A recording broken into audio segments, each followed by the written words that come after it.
আলহামদুলিল্লাহি ওয়া কাফা ওয়া সালামুন আলা ইবাদিহিল্লাযীনা ইসতাফা আম্মা বা'দু ফাআউযু বিল্লাহি মিনাশ শাইতানির রাজীম বিসমিল্লাহির রাহমানির রহিম وقال الله تعالى في كلامه المجيد ولتكن منكم أمة يدعون إلى الخير ويأمرون بالمعروف وينهون عن المنكر وأولئك هم المفلحون وعن ابن مسعود رضي الله تعالى عنه قال سمعت رسول الله صلى الله عليه وسلم يقول نضر الله امرأ سمع منا شيئا فبلغه كما سمعه رب اشرح لي صدري ويسر لي أمري واحلل عقدة من لساني يفقه قولي سبحانك لا علم لنا إلا ما علمتنا إنك أنت العليم الحكيم প্রশংসা সেই মহান সত্তা রব্বুল ইজ্জতের জন্য যিনি আমাদেরকে সৃষ্টি করেছেন, আমাদের পূর্ববর্তীদেরকে সৃষ্টি করেছেন, যিনি আমাদেরকে এই পৃথিবীকে বিছানা স্বরূপ বানিয়েছেন, আসমানকে করেছেন ছাদ স্বরূপ, এবং যিনি আমাদেরকে আসমান থেকে বৃষ্টি নাজিলের মাধ্যমে এই দুনিয়াতে বিভিন্ন রুজির ব্যবস্থা করে দিয়েছেন। আমরা সেই মহান সত্তা মহান রব্বুল আলামিনের জন্য প্রশংসা জ্ঞাপন করি, আলহামদুলিল্লাহ। অতঃপর শান্তির ধারা বর্ষণ হোক এ মহাবিশ্বের মানবতার মুক্তির একমাত্র দূত জনাবে মুহাম্মদুর রাসূলুল্লাহ সাল্লাল্লাহু আলাইহি ওয়াসাল্লামের প্রতি। আল্লাহুম্মা সাল্লি ওয়া সাল্লিম আলা নাবিয়্যিনা মুহাম্মদ। আজকে আমরা একটি বিষয় নিয়ে আলোচনা করব, সেটি হলো যে দাওয়াত দানের ফলাফল। আল্লাহর পথে মানুষকে যদি আমরা আহ্বান করি, মানুষকে দাওয়াত দিই, তাহলে আমাদের কি কি উপকারিতা বা কি কি ফলাফলের কথা আল্লাহর রাসূল বা আল্লাহ আমাদেরকে জানিয়েছেন। আমরা জানি যে দাওয়াত দেওয়া ইসলামের একটি গুরুত্বপূর্ণ কাজ। তো এই দাওয়াত দিলে আমরা যে সমস্ত নেকি আল্লাহর নিকট থেকে পাবো, তার মধ্যে কয়েকটি আমি এখানে উল্লেখ করছি। এখানে আমি 9টি দাওয়াতের ফলাফল সম্পর্কে উল্লেখ করব ইনশাআল্লাহ। সর্বপ্রথম যে কথাটা বলবো সেটি হলো যে দাওয়াত দানের ফলাফল নম্বর 1, যদি কোনো ব্যক্তি মানুষকে আল্লাহর পথে আহ্বান করে, সৎ কাজের আদেশ করে এবং অসৎ কাজ থেকে বাধা প্রদান করে, তো সেই সমস্ত ব্যক্তিকে আল্লাহ তাআলা সফলকাম ব্যক্তি বলেছেন। তাহলে দাওয়াতি কাজের 1 নম্বর উপকারিতা হলো, যদি আমি দাওয়াতি কাজ করি তাহলে আল্লাহ তাআলা আমাকে সফলকাম ব্যক্তি বলেছেন। দলিল, আল্লাহ তাআলা সূরা আল ইমরানের 104 নম্বর আয়াত, যেটি আমরা তেলাওয়াত করলাম, সেখানে আল্লাহ তাআলা কি বলছেন যে ওয়ালতাকুম মিনকুম উম্মাতুন ইয়াদউনা ইলাল খায়রি ওয়া ইয়া'মুরুনা বিল মা'রুফি ওয়া ইয়ানহাউনা আনিল মুনকার, যে তোমাদের মধ্যে অবশ্যই একটি দল থাকা উচিত যে সমস্ত ব্যক্তিগণ কি করবে, মানুষকে খয়ের উত্তম কিছুর দিকে ডাকবে বা কল্যাণের দিকে আহ্বান করবে। এবং তারা কি করবে, যে ইয়া'মুরুনা বিল মা'রুফি ওয়া ইয়ানহাউনা আনিল মুনকার, তারা মানুষকে সৎ কাজের আদেশ করবে এবং অসৎ কাজ থেকে বাধা প্রদান করবে। তো এই সমস্ত কাজগুলো যদি কেউ করে, তাহলে আল্লাহ তাআলা বলছেন যে উলাইকা হুমুল মুফলিহুন, ওই সমস্ত ব্যক্তি হলো সফলকাম ব্যক্তি। তাহলে আমরা জানলাম দাওয়াতি কাজের 1 নম্বর ফলাফল হলো, যদি কেউ দাওয়াতি কাজ করে আল্লাহ তাআলা তাকে সফলকাম ব্যক্তি বলেছেন। দাওয়াতি কাজের 2 নম্বর ফজিলত, যদি কোনো ব্যক্তি মানুষকে আল্লাহর পথে আহ্বান করে, তো আল্লাহ তাআলা সেই ব্যক্তিকে সেই ব্যক্তির প্রতি আল্লাহ তাআলা রহমত বর্ষণ করবেন এ সম্পর্কে একটি আয়াত বর্ণিত হয়েছে, যেটি সূরা তওবার ৭১ নম্বর আয়াতে আল্লাহ তাআলা বলছেন যে ওয়াল মুমিনুনা ওয়াল মুমিনাত বা'দুকুম আউলিয়াউ বা'দ, মুমিন পুরুষ এবং মুমিন নারী তারা একে অপরের বন্ধু। তারা কি করে? যে তারা ইয়ামুরুনা বিল মা'রুফি ওয়া ইয়ানহাউনা আনিল মুনকার, তারা মানুষকে সৎ কাজের আদেশ করে, অসৎ কাজের থেকে নিষেধ করে। তারপরে কি করে? ওয়া ইউকিমুনাস সালাতা ওয়া ইউতুনাজ যাকাহ, তারা সলাত কায়েম করে এবং জাকাত দান করে।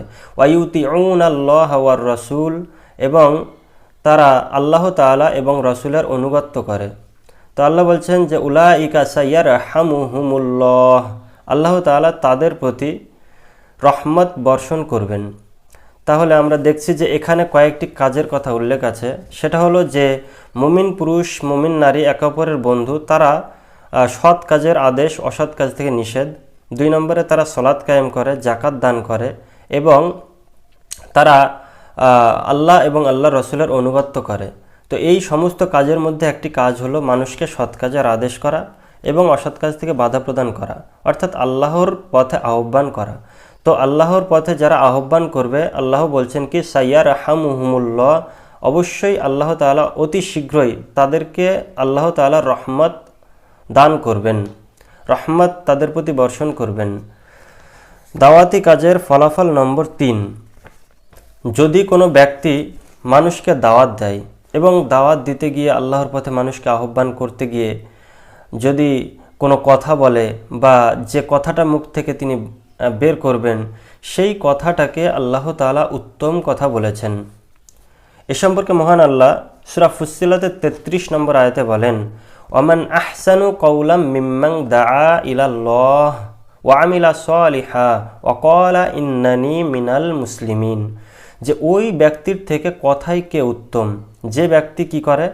ওমান আহসানু কওলাম মিম্মান দাআ ইলাল্লাহ, যে ব্যক্তি মানুষকে দাওয়াত দিতে গিয়ে যে কথাটা বলে সেই ব্যক্তির কথার থেকে উত্তম কথাই আর কে হতে পারে, এবং বলে যে আমি একজন মুসলিমদের অন্তর্ভুক্ত। তাহলে আমরা দেখলাম যে ৩ নম্বর উপকারিতা, যে কোনো ব্যক্তি যদি মানুষকে আল্লাহর পথে আহ্বান করে এবং আহ্বান করতে গিয়ে যে মুখনিসৃত কথা, সেই কথাটাকে আল্লাহ তাআলা উত্তম কথা বলেছেন। দাওয়াতি কাজের ফলাফল নম্বর ৪, যদি কোনো ব্যক্তি মানুষকে আহ্বান করতে যায় এবং সৎ কাজের আদেশ করতে যায়, অসৎ কাজ থেকে নিষেধ করে, তাহলে সেক্ষেত্রে কী হয়? অনেক ক্ষেত্রেই মানুষের পক্ষ থেকে বিভিন্ন অনিষ্ট পেয়ে বসে, মানুষ বিভিন্নভাবে বাধা প্রদান করতে চায়। তো সেক্ষেত্রে আল্লাহ তাআলা বলছেন যে সূরা মাইদার ৬৭ নম্বর আয়াতে ইয়া আইয়ুহার রাসূলু বাল্লিগ মা উনজিলা ইলাইকা মির রাব্বিক ওয়া ইল্লাম তাফআল ফামা বাল্লাগতা রিসালাহ ওয়াল্লাহু ইয়াসিমুকা মিনান নাস, হে রাসূল তুমি কি করো? ইয়া আইয়ুহার রাসূল বাল্লিগ, তুমি প্রচার করো, মা উনজিলা ইলাইকা মির রাব্বিক, যেটা তোমার রবের পক্ষ থেকে তোমার নিকটে এসেছে, অর্থাৎ কুরআনুল কারীমের মাধ্যমে তুমি মানুষকে দাওয়াত দিতে থাকো, মানুষকে প্রচার করতে থাকো। তো মানুষকে প্রচার করতে করতে ওয়াইল্লাম তাফআল, কিন্তু যদি তুমি এটা না করো, ওয়াইল্লাম তাফআল ফামা বাল্লাগতা, তাহলে তোমার ওপর যে রিসালাতের দায়িত্ব ছিল সেই দায়িত্ব তুমি পালন করলে না। তাহলে দাওয়াত দাও। যদি দাওয়াত দিতে গিয়ে যদি মানুষের নিকট থেকে কোনো অনিষ্ট পেয়ে বসে, কোনো বাধা বিপত্তি আসে, আল্লাহ বলছেন যে আল্লাহু ইয়াসিমুকা মিনান নাস, মানুষের অনিষ্ট থেকে তিনি তোমাকে রক্ষা করবেন।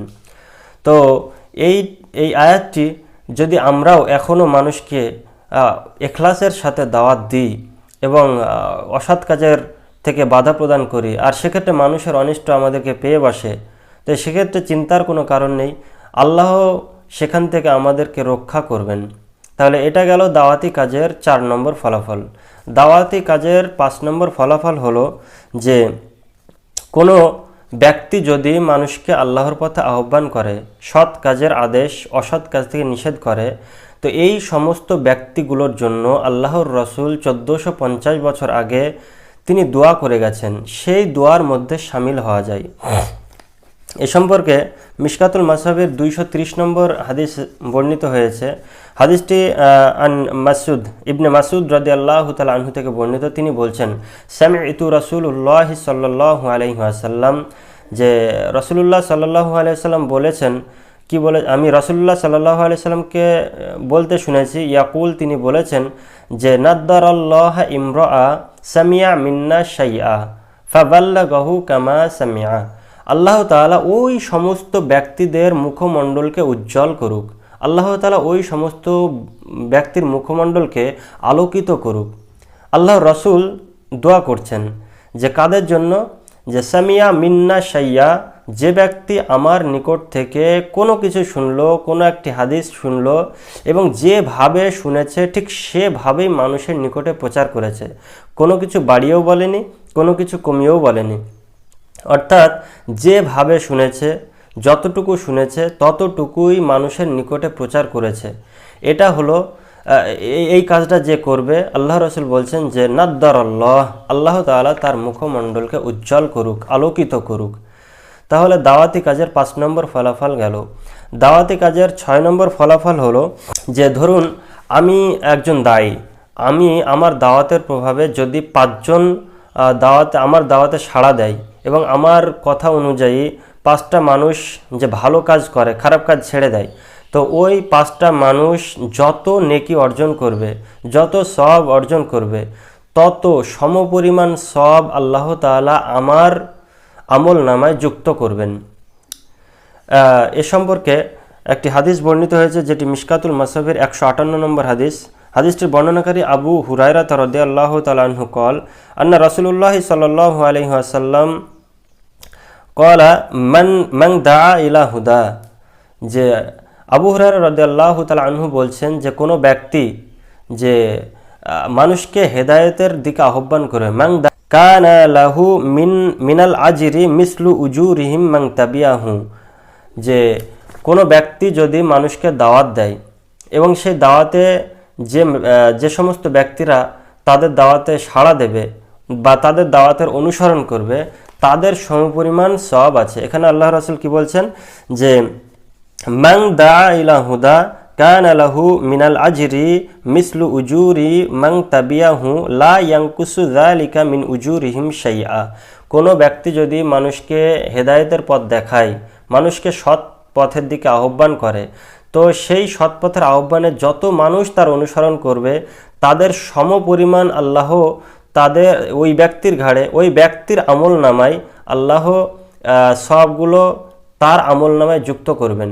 কিন্তু মজার বিষয় হলো লা ইয়ানকুসু যালিকা মিন উজুরিহিম শাইয়া, ওই যে ওই 5টা ব্যক্তির আমল নামায় যে সব আল্লাহ দান করেছিলেন তাদের সবকে কম করা হবে না। অপরপক্ষে আল্লাহ রসুল বলছেন মান দাআ ইলা দলালা, কোনো ব্যক্তি যদি মানুষকে অসৎ পথের দিকে আহ্বান করে, কানা আলাইহি ইসমি, তার জন্য আছে পাপ, মিসলু আসামিহিম মান তাবিয়াহু, যত মানুষ সেই পাপের আহ্বানে সাড়া দেবে তত মানুষের পাপের যে গুনাহ হবে, সেই গুনাহ যে ব্যক্তির প্রভাবে সর্বপ্রথম তারা সাড়া দিয়েছে সেই ব্যক্তির আমলনামায় যুক্ত হবে।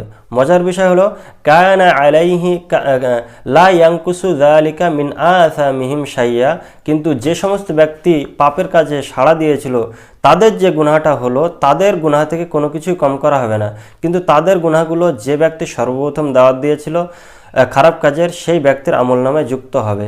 তাহলে দাওয়াতি কাজের আমরা 6 নম্বর ফলাফলটা জানলাম।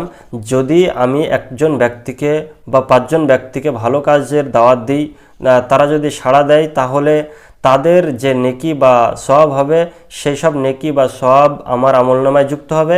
আবার যদি আমি কোনো ব্যক্তিকে খারাপ কাজের দাওয়াত দিই তাহলে সেক্ষেত্রে তাদের যে পাপ হবে সেই পাপগুলো আল্লাহ তাআলা আমার আমলনামায় যুক্ত করবে, এক্ষেত্রে তাদের পাপকে কম করা হবে না।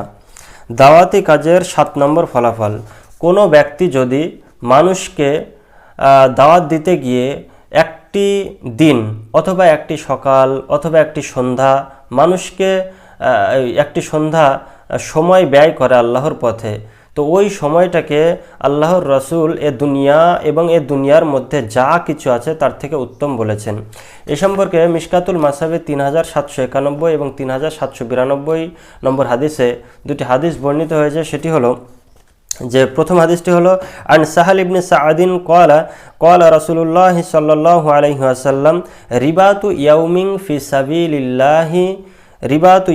ফি সাবিলিল্লাহি খায়রুম মিনাদ দুনিয়া ওয়া মা ফিহা। যে কোনো ব্যক্তি যদি আল্লাহর পথে একটি দিন ব্যয় করে তো সেই দিনটি এ দুনিয়া এবং এ দুনিয়ার মধ্যে যা কিছু আছে তার থেকে উত্তম। পরবর্তী হাদিসটি আনাস রাদিয়াল্লাহু তাআলা আনহু থেকে বর্ণিত। তিনি বলেন ক্বালা রাসূলুল্লাহ সাল্লাল্লাহু আলাইহি ওয়াসাল্লাম লাগাদওয়াতুন ফি সাবিলিল্লাহি আও রাওহাতুন।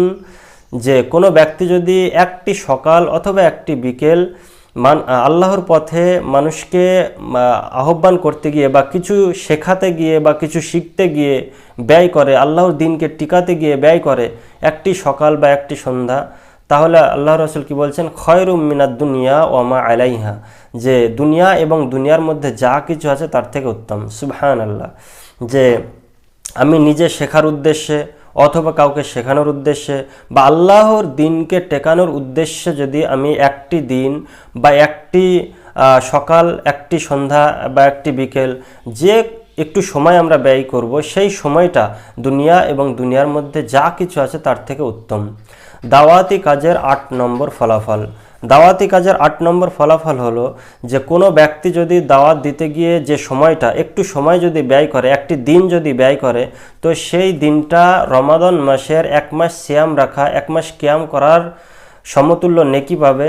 এবং সেই অবস্থায় যদি সে মারা যায় তো তবুও তার আমল নামায় সওয়াব জারি থাকবে, সওয়াব পেতেই থাকবে। আরেকটি বিষয় হলো যে এই সময় আল্লাহর পক্ষ থেকে তার নিকটে রিজিক আসবে এবং তার কবরের শাস্তি হবে না, এতগুলো সওয়াব। তো এ সম্পর্কে একটা হাদিস বর্ণিত হয়েছে যেটি মিশকাতুল মাসাবে 3793 নম্বর হাদিসের বর্ণনা। সেখানে বলছেন আল সালমান ফারসি রাদিয়াল্লাহু তাআলা আনহু قال سمعت رسول الله صلى الله عليه وسلم رباط يوم وليلة في سبيل الله خير من صيام شهر وقيامه।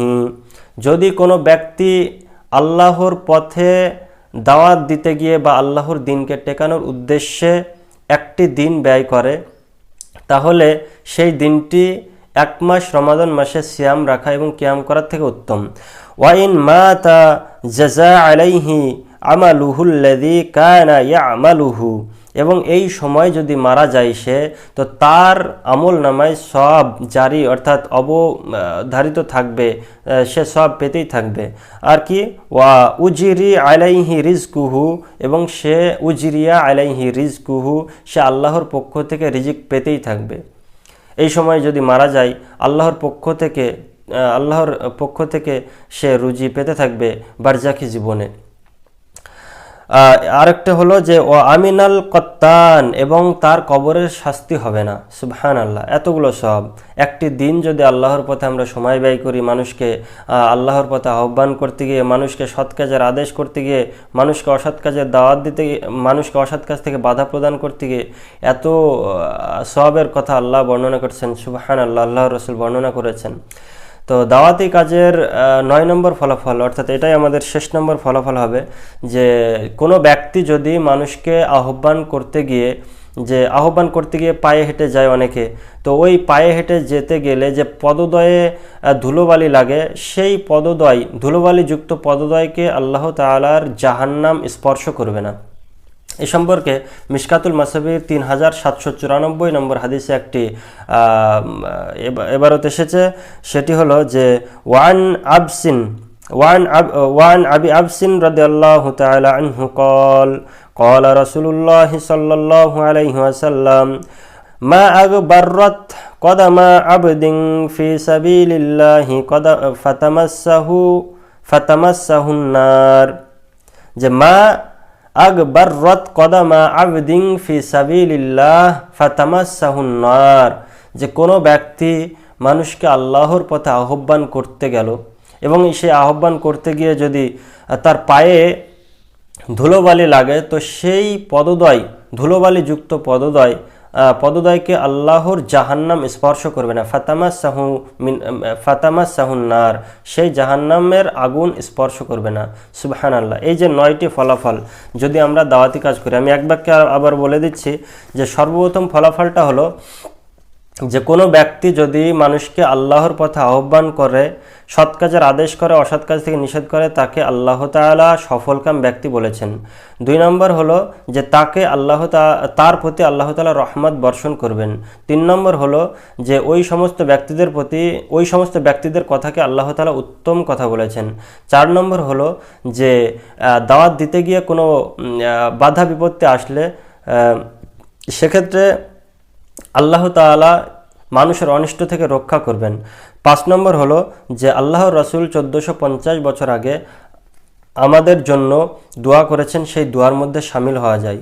6 নম্বর হলো যে আমি 5টা মানুষকে দাওয়াত দিলাম, সেই 5টা মানুষের যে সওয়াব পাবে, সেই সওয়াবের যে নেকি, সেই সওয়াবগুলো আল্লাহ তাআলা আমি দায়ী হিসেবে আল্লাহ তাআলা আমার আমলনামায় যুক্ত করবেন। 7 নম্বর হলো যে কোনো ব্যক্তি যদি দাওয়াত দেয় এবং দাওয়াত দিতে গিয়ে একটি সকাল, একটি বিকেল অথবা একটি দিন ব্যয় করে, সেই দিনটা দুনিয়া এবং দুনিয়ার মধ্যে যা কিছু আছে তার থেকে উত্তম। 8 নম্বর হলো যে কোনো ব্যক্তি যদি দাওয়াত দেয় তো সেই দাওয়াত দিতে গিয়ে একটি দিন ব্যয় করে, সেই দিনটি 1 মাস রমাদান মাসের সিয়াম এবং কিয়াম রাখার থেকে উত্তম। সে অবস্থায় মারা গেলে আল্লাহ তাআলা তাকে তার সওয়াব জারি রাখবেন এবং তাকে আল্লাহর জান্নাত থেকে রিজিক পাঠাবেন তার বারজাকি জীবনে, এবং তার কবরের শাস্তি দেওয়া হবে না।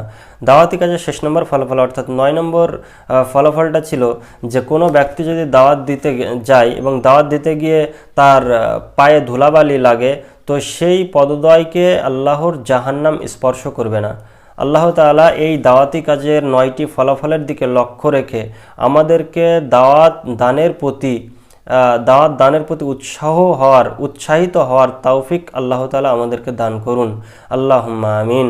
আল্লাহুম্মা সাল্লি ওয়া সাল্লিম আলা নাবিয়্যিনা মুহাম্মদ। সুবহানাকা আল্লাহুম্মা ওয়া বিহামদিকা আশহাদু আল্লা ইলাহা ইল্লা আনতা আস্তাগফিরুকা ওয়া আতুবু ইলাইক।